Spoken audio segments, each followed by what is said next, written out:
Tuhan tidak pernah menjawab doa saya. Saya sudah berdoa ribuan kali dan dia tetap tidak ngebantu saya menyelesaikan beban mental saya.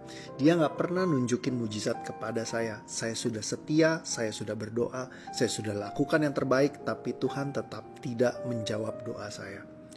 Itu kata salah satu klien saya belum lama ini.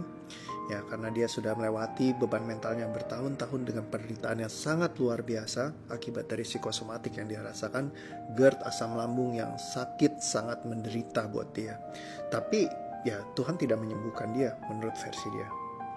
Well, actually sebenarnya kalau beban mental memang kalau yang sudah terlalu parah itu seringkali dia tidak selesai dengan didoakan. Bukannya nggak bisa ya, tapi seringkali banyak yang nggak selesai. Makanya orang banyak yang beban mental walaupun mereka berdoa setiap hari tetap nggak sembuh-sembuh.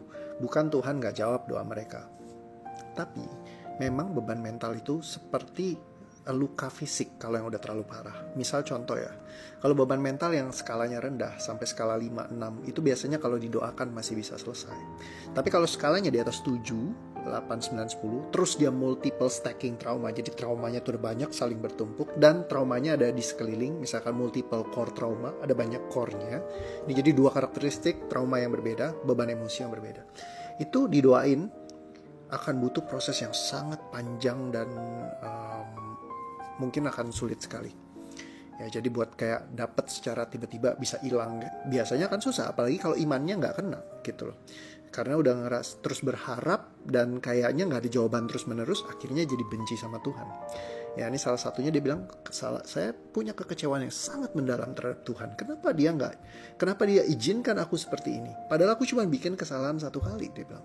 Saya selama ini selalu jadi anak yang taat, jadi anak yang baik. Begitu saat itu aku kepikiran kayak gini terus konslet, langsung semenjak dari detik itu hidupku hancur semuanya, cita-citaku berantakan semuanya, aku gak bisa ngapa-ngapain setiap hari cuma di rumah doang. Aku nyusahkan semua keluargaku, semua impianku tidak tercapai. Hanya karena satu kejadian.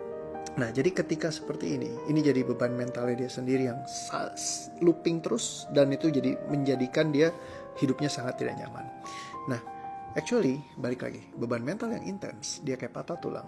Patah tulang nggak cuman sekedar didoain dia akan sembuh.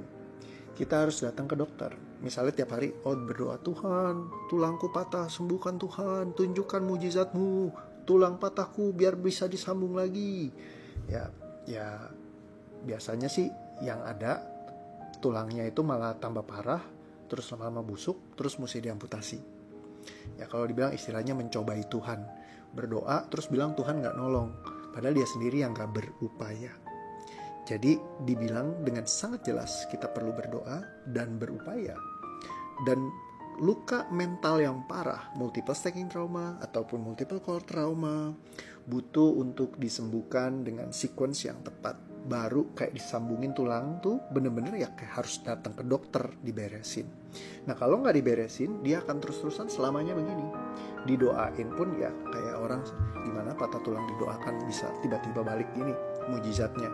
Ya bisa aja, cuman ya berapa banyak yang seperti itu. Karena Tuhan sendiri bilang ya berupaya loh gitu loh, jangan sampai lo gak ada upayanya. Ya berupayalah, coba ikhtiar lakukan, siapa tahu bisa ngebantu kan. Nah jadi ya gak bisa kalau gak diinin, mesti memang ada yang bantuin. Dan ada langkah-langkah khususnya untuk ngeberesin semua hal yang multiple stacking trauma ataupun multiple core trauma. Mesti tahu dan mesti ngerti. Jadi gak bisa cuman sekedar ya sembarangan aja gitu.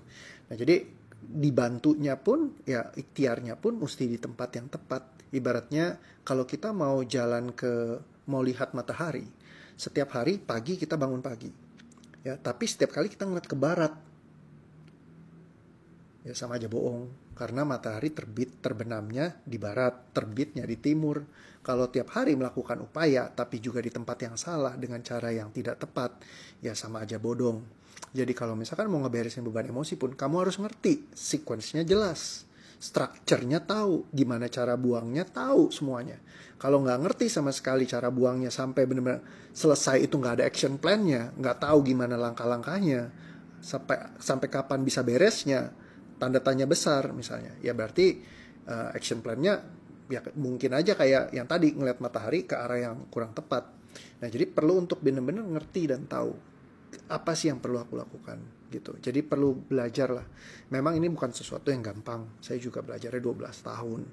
Tapi ya ketika itu udah beres, rasanya ringan. Kayak klien yang itu sekarang udah tersenyum dengan bahagia. Dan dia bilang, ternyata Tuhan menjawab doa-doa saya. Jadi kesimpulan akhirnya, berdoa dan berupaya. Bukan hanya sekedar berdoa dan diam-diam saja. Beban mental kamu seperti tulang yang patah perlu disembuhkan, langsung ditangani, bukan sekedar didoakan saja. Berdoa dan berupaya.